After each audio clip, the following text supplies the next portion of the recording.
বাসায় পল্লী বিদ্যুতের ট্রান্সফরমার চুরি হয়েছে আমরা শুনতে পাচ্ছি। এই বিষয়টা একটু বলেন দি কিভাবে কি হলো, আপনারা কুইক কি পদক্ষেপ নিয়েছেন বা কোথায় অভিযোগ দিয়েছেন কিনা? জি, আল্লাহ রসুল করিম।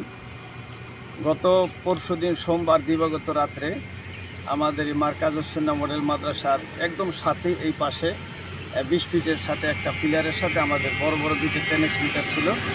রাত আনুমানিক 2টা থেকে 3টার মধ্যে কারেন্ট চলে যায়। এরপরে আমরা চিন্তা করতেছিলাম, আমাদের এখানে যারা ছিল আবাসিক ছাত্র শিক্ষক এবং স্টাফ আমাদের মোটরিদার তারা ছিল।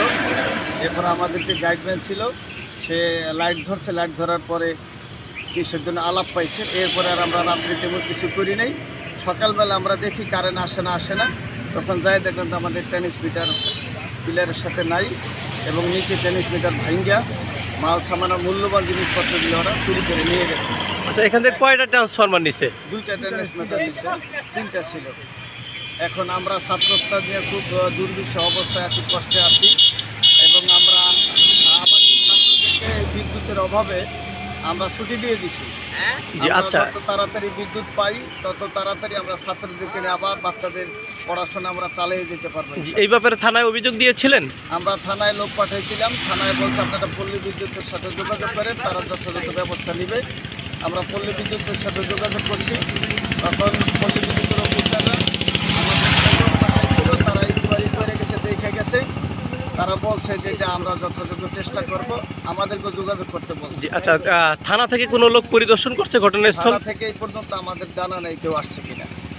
ও আচ্ছা, তাহলে আপনি কি মনে করেন যে আইন শৃঙ্খলার আসলে খুব অবনতি ঘটছে? আইন শৃঙ্খলার অবনতির ব্যাপারটা আসলে চুরির ব্যাপার, তো এটা কতটুকু কি এখন সবাই যেটা মনে করে, আমরা একটু আতঙ্কের মধ্যে আছি। এরকম যদি হয় তাহলে তো আমাদের এই বাচ্চাদের নিয়ে আমাদের চলাচল একটু আতঙ্ক আমাদের থাকে। পল্লী বিদ্যুৎ থেকে কি যোগাযোগ করতে বলছে কি আপনাদের কি কোনো বাড়তি অর্থ বা এখন এটা বলে নাই, আমরা গেলে হয়তো বলবে যে কিছু ড্যামারেজ দিতে হবে আর ওটা দিয়ে লাগাই নেবে আর কি বলছে। অর্ধাবর্তী যেটা খরচ হয় আমাদের অর্ধেক দিতে হবে এমন কিছু বলছে, তো আমরা এখন সেখানে যাওয়ার চিন্তা করতেছি। আচ্ছা, ধন্যবাদ। জি ভাই, মাদবরের চরের কালাই হাজির কান্দি গ্রামে 2টি ট্রান্সফরমার চুরি হয়েছে। সেই ক্ষেত্রে এই চুরি হওয়া ট্রান্সফরমার রিকভারি করার জন্য আপনাদের কি নিয়ম নীতি আছে এবং আইন শৃঙ্খলা বাহিনী এই চুরি রোধে আপনাদের কোনো সহযোগিতা করে কিনা বা তাদের আপনারা অবগত করছেন কিনা একটু বলেন। আমাদের এটা একটা নীতিমালা আছে, আমাদের প্রবেশ নির্দেশিকা 100-35 এখানে বলা আছে ট্রান্সফরমার চুরি হলে কিভাবে সেটা রিপ্লেসমেন্ট হবে।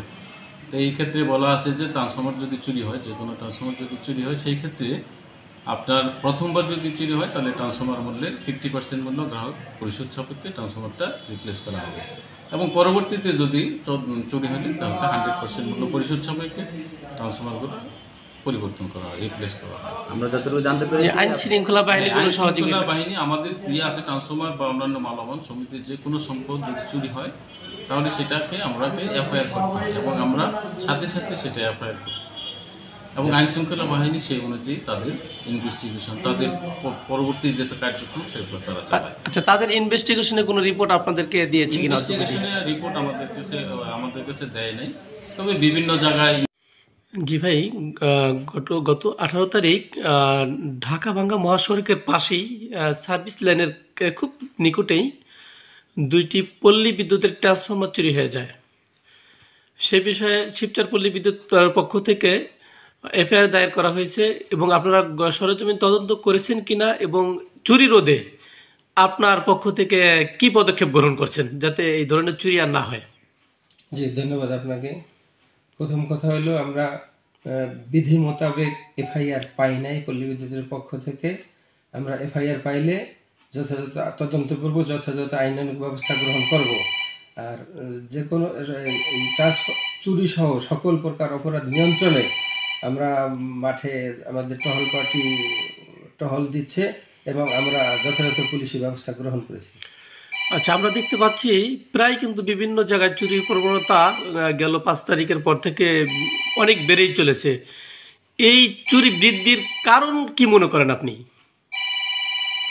এই কোনো সুনির্দিষ্ট কারণ আমি বলতে পারবো না, তবে সকল প্রকার চুরি রোধকল্পে আমরা যথাযথ পুলিশি ব্যবস্থা গ্রহণ করেছি। আচ্ছা, গত যে 18 তারিখে যে ট্রান্সফরমার চুরি হয়েছিল, সেই ট্রান্সফরমারগুলা এগুলো মাঝামাঝি বের করার জি, অনেক সময় আমরা দেখি এই শিবচর উপজেলা অনেক গরু চুরি হয়েছে, অন্যান্য অনেক কিছু চুরি হয়েছে। তবে শিবচর কিন্তু একটা স্মার্ট উপজেলা।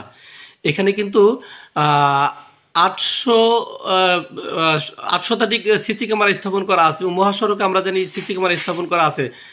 তারপরও কেন আপনারা এই সিসি ক্যামেরা থাকার পরও চোরকে শনাক্ত করতে পারেন না? সেখানে দুর্বলতা কোথায়? এই আমি নতুন আসছি, এই সিসি ক্যামেরা সম্পর্কে আসলে আমি সঠিকভাবে এখনো জানি না কোথায় কি আছে। তবে যেথায় যেথায় সিসি ক্যামেরা আছে সেগুলো আমরা পর্যবেক্ষণ করে দেখব।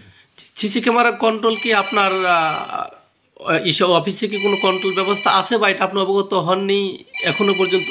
এটা আমরা কি মনে করবো যে আপনি অজ্ঞতা কিনা?